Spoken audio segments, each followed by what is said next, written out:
So the first thing we're going to do is make our large tile topper as well as our small Scrabble tiles.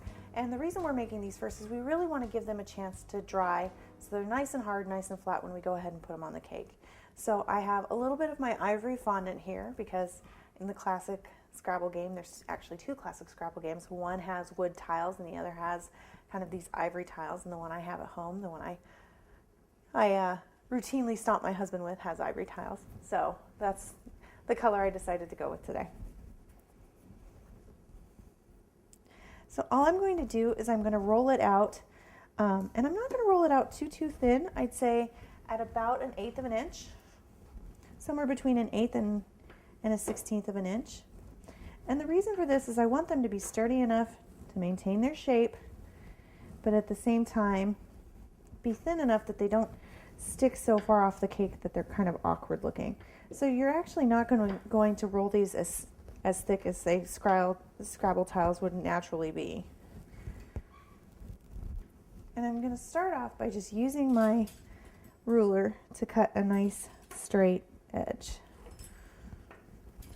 And the great thing about this particular ruler is, for the most part, it doesn't leave marks behind.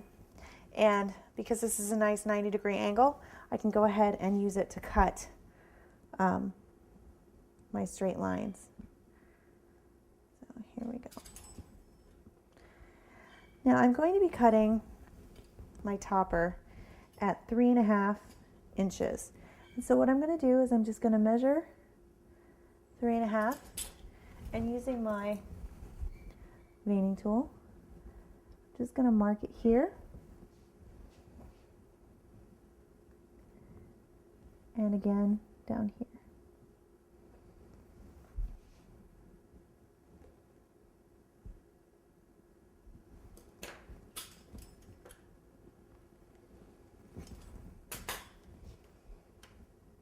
Don't let this get too far away. We're going to cut our tiles out of that.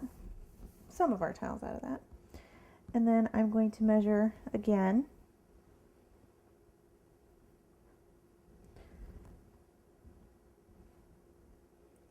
Three and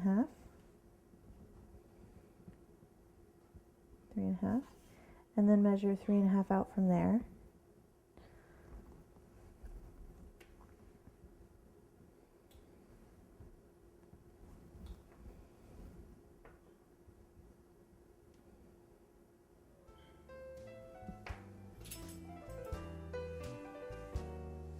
And you're not really pushing down on your ruler as much as you're just holding it in position with your fingertips, more on the sides than on the top, because you don't want to dent your fondant.